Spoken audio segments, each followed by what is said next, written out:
Hello guys, I hope you're doing great. This is Julia and today I want to show you how to create a shaker card.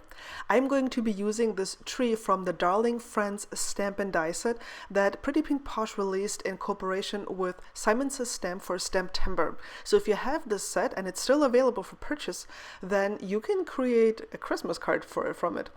So I started out by die cutting a panel with the W+9 Sunshine Layers die, the frame die, and it gives this really nice scalloped edge and stitching. And I'm using very sturdy cardstock. This is Basil Marshmallow cardstock. This is very heavy because I wanted to have something that is sturdy and would hold up for this shaker card. Now I'm trying to figure out where the exact center is here because, it will look off center because this is a clean and simple card. I have to make sure I'm really being precise here. And I don't have the dies for this stamp set. So if you have the dies, this will be even easier for you. You will need the dies, but I don't have the dies. I will be using my brother's scan and cut machine, and that means that I'm simply going to scan this piece of paper into my scan and cut machine. It will recognize these three trees, and then I will tell the machine to cut exactly along the edge of the stamped trees and cut the trees out. So it doesn't matter with which ink you stamp the trees because you'll be die cutting them out anyway. As I said, if you have the dies, this is even easier. So I ran this through my brother's scan and cut machine, and I held the paper in place because the sticky mat here is not sticky enough, for my taste at least, to keep sturdy paper in place. And I didn't have the depth setting perfectly, otherwise they would just fall out. But I'm just popping out the trees here, and you can see I have these three openings. Now with these three openings, I can start making my shaker. I am going to be using seed beads and not sequins because the trees are very tiny, and so the seed beads are just perfect for this size. As a first step, you need to close the openings, and for that I'm using just a piece of acetate and some glue on the back side of the card. So you can see here that the acetate closes the openings, but of course it's transparent so you can see the shaker part. I'm using pieces of fun foam here tightly around the opening. I glued these down with some ATG glue as well, and I'm making sure that I don't have any glue inside of the opening so the seed beads will not stick to that. That's why I'm rubbing very carefully here. And now I have this opening, making sure that the foam pieces, they're really next to each other. I'm sorry, I don't know how to explain it better, so the seed beads will not come out. Now, here I made a mistake. I thought, hey, that's too many seed beads, I don't need that many seed beads. The thing with shaker cards is you can't really turn them around and figure out if it's enough or not. So I left this in as a piece of education for you because you like to see that not everything goes perfect when I do stuff. So that wasn't quite perfect. I'm carefully putting down adhesive here on the fun foam with my ATG gun, trying to make sure not to get it on the seed beads, and then I'm putting down another piece of acetate to close the shaker element. Now I'm turning it around, and I'm seeing that's not enough seed beads. That is so not enough seed bead. That doesn't look impressive at all. Now fortunately, because I can pull the acetate off. So I'm not going to show you how I spilled the entire bag of seed beads across my desk because, not fun. Believe me, it happened.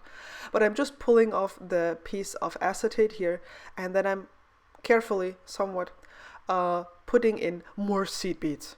More seed beads is better, more fun. So trying to get them in here without getting any on the adhesive because that will be a pain to figure out then. And then I'm just pressing this back down, and now this is so much better. This is so much nicer. The trees are actually filled, but I can still shake. So much happier with that result. Now I'm sorry this is blurry, I've focused in a little bit too much. When I had the scan and cut out the trees, I told it to cut exactly along the stamped line. And it's a hobby machine, so it didn't quite exactly cut it. There's some green left over from the stamped image. So I don't care, I'm not angry about this, I'm not upset. I'm just grabbing my Stardust gel pen and going over the edge. First of all, it's going to cover up the green. Second of all, it's adding a festive glitter border. So if something doesn't go completely according to plan, just try to figure out how you can work with it or work around it instead of starting from scratch. I always, Jennifer McGuire said it best. If you want the perfect card, buy one from Hallmark. Our cards are made with love, with our hands, and they're not made by machines, they're made by human beings. So they might not be completely perfect, but they come from the heart. So, see, and my glitter border is totally from the heart because I love my Stardust gel pen. So, there you go. I added some more fun foam here on the back of my card. It is the same height as the other fun foam that I used. That's very important because you want everything to adhere perfectly to the card base. And I'm adhering quite a bit of adhesive here to the foam to make sure that it will stick down nicely on my card base. Nothing worse than a shaker card coming apart when somebody takes it out of the mail. Ask me how I know. So, don't worry, I know it looks very white still. Don't worry, we'll be fixing that right up. But first of all, I'm adhering this to my card base.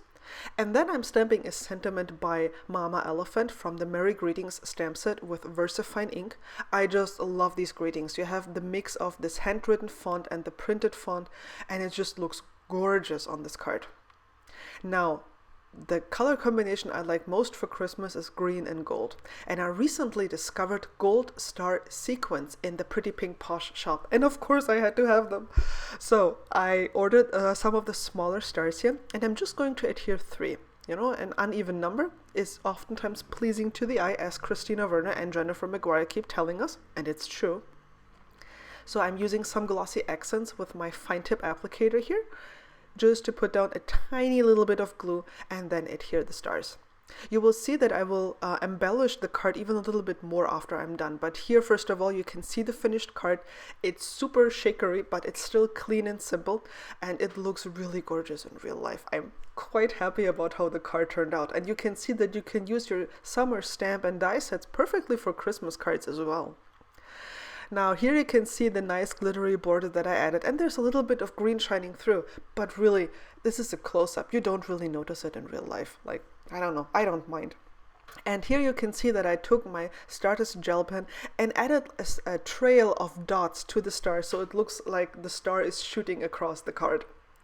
And you will see it even better here on this pan over the entire card. I hope you've enjoyed this project and you got inspired to look at your summer products in a little different way to see if you can still use them for Christmas. And I thank you for taking the time to watch. If you have any questions, leave me a comment and I'll catch you again soon. Bye bye!